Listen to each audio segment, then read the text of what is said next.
여러분, 솔직하게 여쭤봐도 될까요? 밤에 화장실을 몇 번 가세요? 한 번, 두 번, 혹시 세 번 이상이신 분도 계신가요? 이미 네 번이라고 하시는 분도 계시겠죠. 그런데 이상하지 않으세요? 병원에서 검사를 받아보셨더니 전립선 이상 없다, 방광 이상 없다, 신장 이상 없다, 다 정상이라는 이야기를 들으셨는데도 매일 밤 화장실을 들락날락 하시는 겁니다. 아무 이상이 없다고 했는데 왜 이럴까요? 오늘 그 진짜 이유를 찾아드리겠습니다. 사실 이 질문을 받으실 때마다 얼마나 답답하셨을지 생각해보면 마음이 무거워집니다. 병원에서 정상이라는 이야기를 들어도 몸은 여전히 힘드십니다. 잠을 설치다 보면 낮에도 피곤하고 어디 나가는 것도 겁이 나십니다. 장거리 여행이나 손주들 행사에 선뜻 따라 나서기도 불안하시죠. 우리 함께 오늘 그 원인을 하나씩 차근차근 파헤쳐 보겠습니다. 대한비뇨의학회에서 발표한 자료가 있습니다. 야간 빈뇨 환자의 83%가 방광 저장 능력 문제가 아니라 야간에 소변이 지나치게 많이 만들어지는 야간 단뇨 증상을 가지고 있다고 합니다. 다시 말씀드립니다. 방광이 문제인 게 아닙니다. 밤에 소변 자체가 너무 많이 만들어지는 게 문제라는 겁니다. 이 차이가 정말 중요합니다. 이걸 모르면 아무리 방광 치료를 해도 나아지지 않습니다. 자, 그렇다면 왜 밤에 소변이 지나치게 많이 만들어지는 걸까요? 오늘 우리 함께 세 가지 진짜 원인을 하나씩 파헤쳐 보겠습니다. 각각에 맞는 해결 방법도 차근차근 알려드리겠습니다. 끝까지 들어보시면 오늘 밤부터 조금씩 달라지실 수 있습니다. 첫 번째, 범인부터 시작합니다. 여러분, 저녁에 물을 드시나요? 아니면 참으시나요? 화장실 갈까봐, 밤에 깰까봐 저녁에는 물을 거의 참으시는 분이 정말 많으십니다. 그리고 이것이 첫 번째 범인입니다. 이게 무슨 말이냐고요? 솔직히 저도 처음에 이 연구 결과를 봤을 때 놀랐습니다. 이해가 안 가신다고요? 당연하죠. 물을 안 마시면 소변도 줄어야 하는 것 아닌가요? 물통이라면 그렇습니다. 들어가는 게 적으면 나오는 것도 적죠. 하지만 우리 몸은 단순한 물통이 아닙니다. 우리 몸은 생존을 위해 끊임없이 반응하는 정교한 시스템입니다. 질병관리청 연구 결과를 보면 저녁에 수분을 의도적으로 제한한 그룹이 오히려 야간 배뇨 횟수가 1.3배 더 많았습니다. 물을 참을수록 더 자주 깨어난다는 겁니다. 이게 말이 됩니까? 하지만 사실입니다. 왜 이런 역설이 생길까요? 우리 몸에는 혈액 농도를 항상 일정하게 유지하려는 본능이 있습니다. 이게 생존의 핵심이기 때문입니다. 혈액이 너무 진해지면 심장과 뇌에 큰 부담이 됩니다. 저녁에 물을 안 마시면 혈액이 진해집니다. 걸쭉해집니다. 우리 몸은 이걸 즉시 위기 상황으로 인식합니다. 그래서 어떻게 할까요? 응급 조치를 취합니다. 몸은 진해진 혈액을 희석하기 위해 어딘가에서 수분을 끌어와야 합니다. 어디서 끌어오느냐고요? 조직에 있는 수분입니다. 세포와 조직에 있는 수분을 혈관으로 끌어와서 혈액 농도를 맞추려고 합니다. 그러면 그 수분이 신장을 통과해 소변으로 나옵니다. 결과적으로 물을 안 마셨는데도 소변이 만들어지는 겁니다. 게다가 저녁에 눕게 되면 더 심해집니다. 서 있거나 앉아 있을 때는 중력 때문에 혈액이 다리 쪽으로 몰립니다. 그런데 누우면 어떻게 될까요? 중력 영향이 없어집니다. 혈액이 온몸으로 고르게 퍼지면서 심장과 신장으로 가는 혈류량이 갑자기 늘어납니다. 신장은 이 여분의 혈액을 처리해야 합니다. 결과는 소변입니다. 자고 나서 한 2시간도 안 됐는데 화장실에 가고 싶어집니다. 그렇다면 물을 드시면 어떻게 될까요? 혈액 농도가 적절하게 유지됩니다. 몸이 위기 모드로 전환될 필요가 없습니다. 조직에서 수분을 끌어올 이유도 없습니다. 소변을 과도하게 만들 이유가 없어집니다. 그렇다고 물만 드시면 해결이 될까요? 아닙니다. 여기에 두 번째 범인이 연결됩니다. 물만 마신다고 다 해결되지 않는 이유가 있습니다. 왜냐하면 마신 물이 혈관 안에 충분히 머물러야 하는데 그러지 못하는 경우가 많기 때문입니다. 물을 마셔도 금방 빠져나갑니다. 왜 그럴까요? 두 번째 범위는 미네랄 불균형입니다. 그 중에서도 소금과 마그네슘입니다. 먼저 소금 이야기부터 드릴게요. 여러분, 혈압 때문에 싱겁게 드시는 분 많으시죠? 텔레비전에서도 의사 선생님도 싱겁게 드시라고 하십니다. 물론 과도한 소금 섭취는 좋지 않습니다. 하지만 너무 적게 드셔도 문제가 생깁니다. 대한고혈압학회 연구 자료에 따르면 하루 소금 섭취가 지나치게 적으면 혈관 내 수분 균형이 깨지는 문제가 생깁니다. 균형이 중요하다는 뜻입니다. 소금의 나트륨이 하는 일이 무엇인지 아십니까? 물을 혈관 안에 잡아두는 역할을 합니다. 항구에 있는 뚠을 생각해 보세요. 배가 툭을 내리면 떠내려가지 않습니다. 나트륨이 그 샘과 같은 역할을 합니다. 나트륨이 있어야 물이 혈관 안에 머뭅니다. 나트륨이 부족하면 어떻게 될까요? 삼투압 원리에 의해 물이 혈관 밖으로 빠져나갑니다. 그러면 어떻게 되냐고요? 낮에는 다리와 발목이 붓습니다. 오후에 양말을 벗어보면 자국이 선명하게 남습니다. 이거 경험해 보신 분 계시죠? 그게 바로 혈관 밖으로 빠져나간 수분이 다리에 쌓인 겁니다. 그런데 밤에 누우면 어떻게 될까요? 중력이 없어집니다. 그러면 낮 동안 다리에 고여있던 그 수분이 다시 혈관으로 돌아옵니다. 갑자기 혈액량이 늘어납니다. 신장이 이 여분의 혈액을 처리해야 합니다. 소변이 만들어집니다. 밤새 두세 번씩 깨어나게 됩니다. 여러분, 오후에 발이 자주 붓는 편이신가요? 이 질문이 중요합니다. 낮에 발이 붓는 분들은 밤에 야간 빈뇨가 더 심해질 가능성이 높습니다. 두 증상이 사실 같은 원인에서 나오는 경우가 많습니다. 자, 이제 마그네슘입니다. 이건 정말 많은 분들이 모르시는 내용입니다. 사이언티픽 리포트라는 국제학술지에 발표된 연구 결과가 있습니다. 마그네슘 수치가 낮은 사람일수록 야간 빈뇨 증상이 더 심하다는 결과가 나왔습니다. 마그네슘이 부족하면 방광의 평활근, 그러니까 방광벽 근육이 너무 자주, 너무 강하게 수축한다는 겁니다. 마그네슘이 충분하면 방광 근육이 느긋하게 이완됩니다. 소변이 충분히 찰 때까지 기다립니다. 그런데 마그네슘이 부족하면 방광 근육이 예민해집니다. 조금만 찼는데도 빨리 비우려고 수축합니다. 자는 동안에도 이게 반복됩니다. 그런데 우리 어르신 세대 중 마그네슘이 부족하신 분이 생각보다 많습니다. 왜냐하면 쌀의 경우 정제 과정에서 마그네슘이 크게 줄어들기 때문입니다. 현미에는 마그네슘이 풍부한데 백미로 도정하는 과정에서 많이 없어집니다. 통곡물이나 견과류를 자주 드시는 분이 아니라면 마그네슘이 부족할 수 있습니다. 마그네슘이 부족한 또 다른 신호가 있습니다. 자다가 다리에 쥐가 나는 겁니다. 종아리가 갑자기 딱딱해지면서 극심한 통증이 오는 경험 해보신 분 계시죠? 이것도 마그네슘 부족과 관련이 있을 수 있습니다. 마그네슘이 부족하면 근육이 제대로 이완되지 않습니다. 야간 빈뇨와 다리 쥐가 함께 있다면 마그네슘을 한번 의심해 보세요. 마그네슘이 풍부한 음식, 사실 멀리서 찾으실 필요가 없습니다. 의외로 우리 밥상에 가까이 있습니다. 시금치 된장국 한 그릇, 두부 반찬 한 접시, 아몬드나 호박씨 한 줌입니다. 비싼 보충제 없이도 충분합니다. 자, 지금까지 두 가지 범인을 찾았습니다.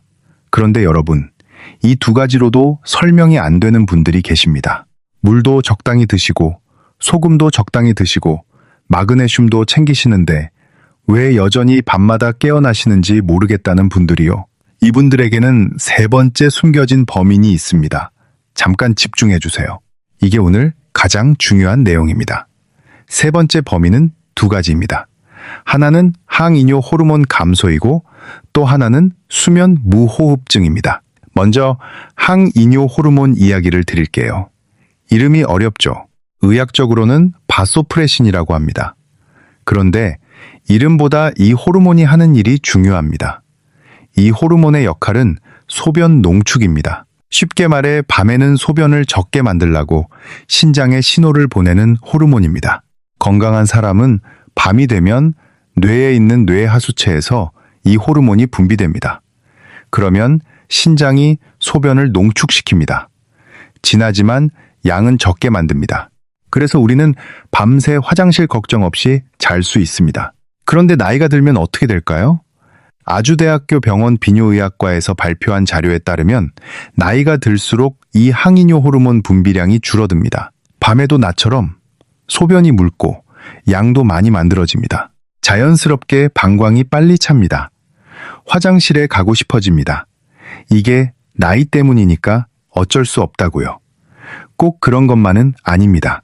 이 호르몬 분비를 완전히 되살릴 수는 없지만 최대한 유지하도록 도울 수는 있습니다. 핵심이 뭔지 아십니까? 깊은 잠입니다. 이 항이뇨 호르몬은 깊은 잠을 잘 때 더 많이 분비됩니다.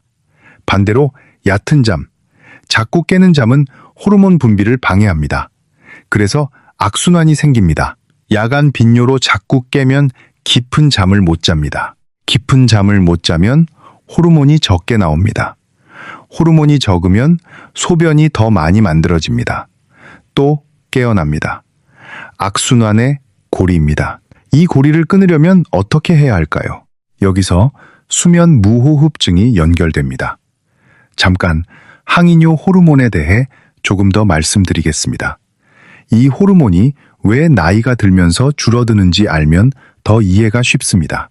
젊었을 때는 이 호르몬이 밤이 되면 자동적으로 분비가 늘어납니다. 몸이 밤낮을 정확히 구분해서 신호를 보냅니다. 그런데 나이가 들면 이 리듬이 흐트러집니다. 몸 전체적으로 호르몬 분비가 줄어드는 자연스러운 노화 과정 때문이기도 하고 생체 시계가 약해지기 때문이기도 합니다. 이 리듬을 지키는데 도움이 되는 것이 있습니다. 규칙적인 수면 습관입니다. 매일 비슷한 시간에 자고 비슷한 시간에 일어나세요. 주말에도 너무 늦잠을 자지 마세요. 그리고 낮에 햇빛을 쐬는 것도 중요합니다. 아침에 밖에 나가 햇볕을 쐬면 뇌의 생체 시계가 낮이라는 신호를 정확히 받습니다. 그러면 밤에 반대로 수면 신호가 더 정확하게 나옵니다. 매일 아침 10분에서 20분만 밖에 나가보세요. 특별한 운동이 아니어도 됩니다. 그냥 햇빛 아래 서 계시는 것만으로도 충분합니다. 여러분, 코를 많이 고시나요? 아니면 가족 중에 코를 심하게 고시는 분이 계신가요? 아니면 자다가 숨을 멈추는 것 같다는 이야기를 들어보셨나요? 이것이 야간 빈뇨와 생각보다 훨씬 깊이 연결되어 있습니다. 수면 무호흡증입니다. 잠자는 동안 기도가 일시적으로 막혀 숨이 멈추는 증상입니다. 그런데 이게 왜 화장실 가는 것과 관계가 있을까요? 잠자는 동안 호흡이 막히면 혈중 산소 농도가 떨어집니다. 우리 몸은 이걸 심각한 위기 상황으로 인식합니다. 심장이 과부하를 받습니다. 그러면 우리 몸은 심장의 부담을 줄이기 위해 특별한 호르몬을 분비합니다. 의학적으로 심박나트륨 이뇨펩타이드라고 합니다. 이 호르몬이 신장에 명령을 내립니다. 소변을 만들어 내보내라고요. 결국 소변 때문에 깨어납니다. 전립선이 문제가 아닌 겁니다. 방광이 문제가 아닌 겁니다. 잠자는 동안 숨을 제대로 쉬지 못해서 심장이 과부하를 받고 그 신호가 신장에 전달되어 소변이 만들어지는 겁니다. 그리고 동시에 항이뇨 호르몬 분비도 방해를 받습니다. 이중으로 작용하는 겁니다. 이게 얼마나 많은 분들에게 해당할까요? 서울 아산병원에서 발표한 자료에 따르면 야간 빈뇨를 가진 분들 중 수면 무호흡증이 동반된 경우가 상당히 많습니다. 그리고 전립선 치료를 해도 야간 빈뇨가 나아지지 않는 경우 수면 무호흡증이 원인인 경우가 있습니다. 코를 많이 고시거나 자다가 숨을 멈추는 것 같다는 이야기를 들으신 적이 있다면 꼭 수면 클리닉에서 검사를 받아보시길 권합니다. 수면 무호흡증이 확인되면 양압기 치료를 통해 야간 빈뇨도 상당히 줄어드는 경우가 많습니다. 자, 이제까지 3가지 범인을 다 찾았습니다. 정리해드리겠습니다. 첫 번째, 저녁에 물 참기입니다. 혈액이 농축되어 몸이 오히려 소변을 더 만들어내는 역효과가 납니다. 두 번째, 나트륨과 마그네슘 부족입니다. 나트륨이 부족하면 수분이 혈관 밖으로 빠져 낮에 다리가 붓고 밤에 방광으로 쏟아집니다. 마그네슘이 부족하면 방광이 예민해집니다. 세 번째, 항이뇨 호르몬 감소와 수면 무호흡증입니다. 나이가 들수록 밤에 소변을 줄여주는 호르몬이 줄어들고 수면 무호흡증이 있으면 심장이 과부하를 받아 소변 신호가 잘못 발동합니다. 이제 해결 방법을 말씀드리겠습니다. 실천 방법은 생각보다 훨씬 간단합니다. 오늘 저녁부터 바로 시작하실 수 있습니다. 첫 번째 해결 방법입니다. 물을 마셔야 합니다. 단, 타이밍이 중요합니다. 낮 동안은 충분히 드세요. 저녁 식사 때까지는 평소대로 드시면 됩니다. 저녁 식사 이후부터 잠들기 1시간에서 1시간 반 전 사이에는 물을 조금 줄이시되 완전히 참으시면 절대 안 됩니다. 그리고 잠들기 딱 1시간에서 1시간 반 전에 따뜻한 물 한 컵을 천천히 드세요. 왜 따뜻한 물이냐고요? 차가운 물은 혈관을 수축시킵니다. 특히 위와 장 주변 혈관이 움츠러듭니다. 혈액순환을 방해합니다. 그런데 따뜻한 물은 반대입니다. 혈관을 이완시킵니다. 몸의 긴장을 풀어줍니다. 부교감, 신경을 활성화시켜 뇌에 이제 쉴 시간이라는 신호를 보냅니다. 깊은 잠에 들기 좋은 상태가 됩니다. 항이뇨 호르몬 분비에도 도움이 됩니다. 두 번째 해결 방법입니다. 따뜻한 물에 소금, 아주 조금을 녹여 드세요. 잠깐, 고혈압이 있으신데 소금을 넣어도 되냐고요? 걱정 마세요. 우리가 넣는 양은 정말 아주 조금입니다. 엄지와 검지로 살짝 집었을 때 혀끝에 짠맛이 거의 느껴지지 않는 수준입니다. 1g도 안 되는 양입니다.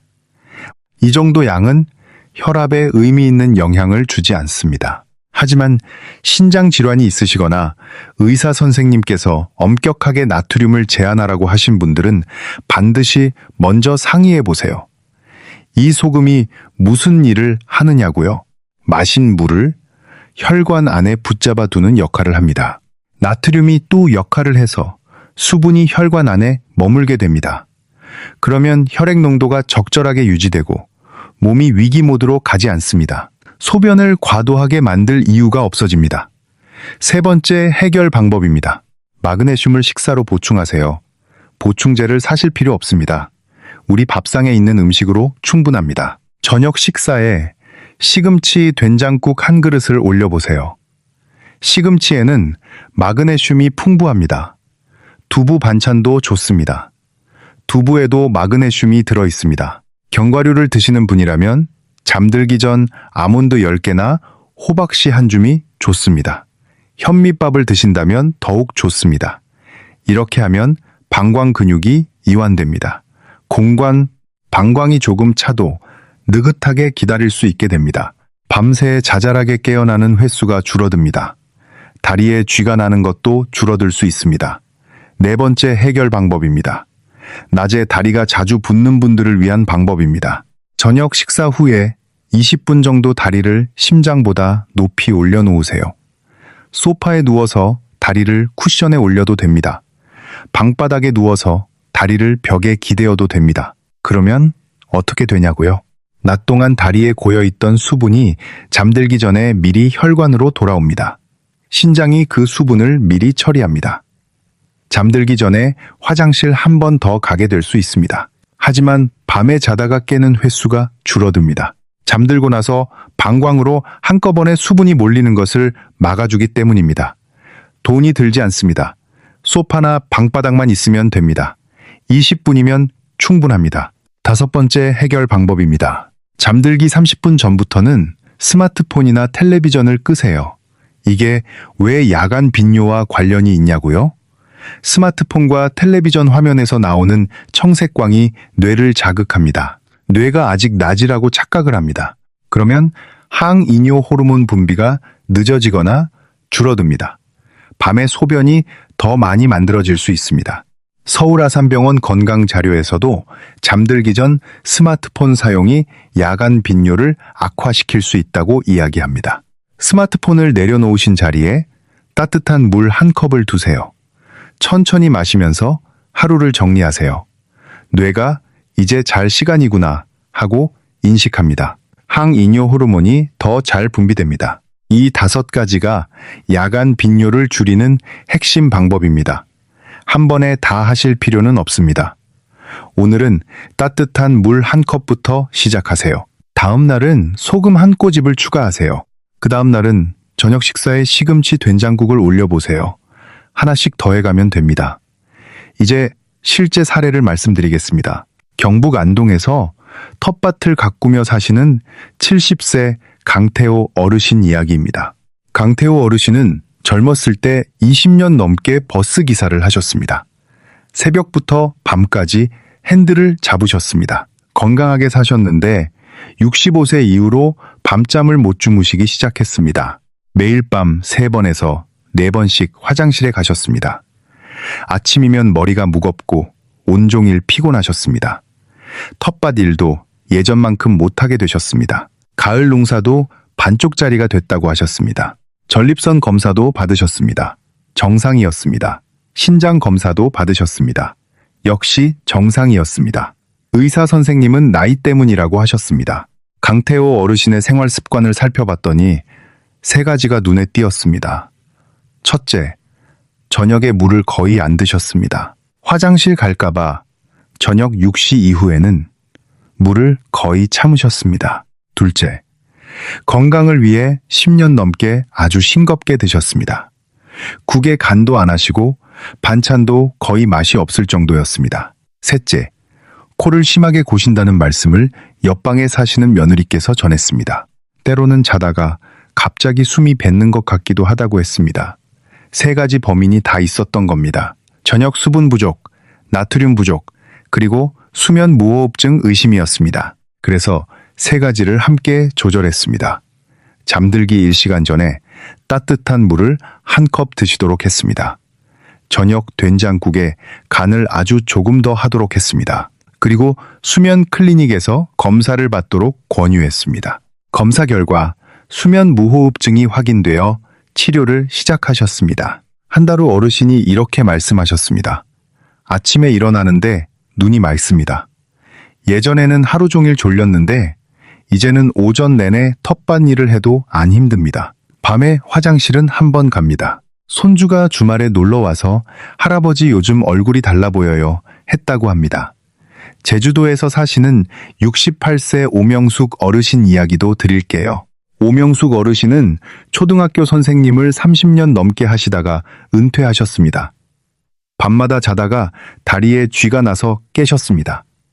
쥐가 나면서 화장실도 같이 가게 됩니다. 사실상 밤에 여러 번 깨는 셈이었습니다. 종아리가 갑자기 딱딱해지면서 극심한 통증이 오면 손으로 문질러도 한참이 지나야 풀렸습니다. 손발도 늘 차가우셨습니다. 여러분, 이렇게 자다가 다리에 쥐가 나시는 분 계신가요? 서리고, 이게 마그네슘 부족과 연관이 있을 수 있습니다. 오명숙 어르신도 생선과 채소 위주로 건강하게 드시는 것 같았지만 마그네슘이 풍부한 음식을 따로 챙겨 드신 적은 없었습니다. 현미보다는 백미를 주로 드셨고 견과류는 거의 드시지 않으셨습니다. 저녁 식사에 시금치 된장국을 추가하고 두부 반찬도 올리도록 했습니다. 그리고 잠들기 전에 따뜻한 물 1컵에 소금 아주 조금을 넣어 드시도록 했습니다. 3주 후에 연락이 왔습니다. 쥐가 안 납니다. 밤에 깨어나는 것도 많이 줄었습니다. 손발도 따뜻해졌습니다. 한 달 후에는 밤에 한 번만 깨거나 어떤 날은 아예 안 깨고 아침까지 주무셨다고 하셨습니다. 양말 없이도 주무실 수 있게 되셨습니다. 여러분, 한 가지 중요한 말씀을 드려야겠습니다. 오늘 말씀드린 방법들은 일반적인 생활 습관 개선입니다. 하지만 야간 빈뇨가 매우 심하거나 소변에 피가 보이거나 소변이 갑자기 나오지 않거나 아침에도 심하게 부종이 지속되거나 그 밖에 다른 이상 증상이 있으신 분들은 반드시 전문의의 진료를 받으셔야 합니다. 생활 습관 개선이 모든 경우에 답이 되지는 않습니다. 이상이 있으면 꼭 병원을 방문해 주세요. 자, 오늘 내용을 마무리하겠습니다. 우리가 오늘 찾은 3가지 범인을 마지막으로 정리해 드리겠습니다. 첫 번째 범인, 저녁에 물 참기입니다. 물을 안 마시면 혈액이 농축되어 몸이 오히려 소변을 더 만들어내는 악순환이 생깁니다. 두 번째 범인, 나트륨과 마그네슘 부족입니다.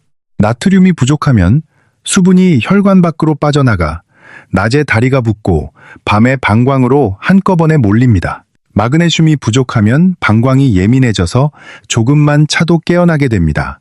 세 번째 범인, 항이뇨 호르몬 감소와 수면 무호흡증입니다.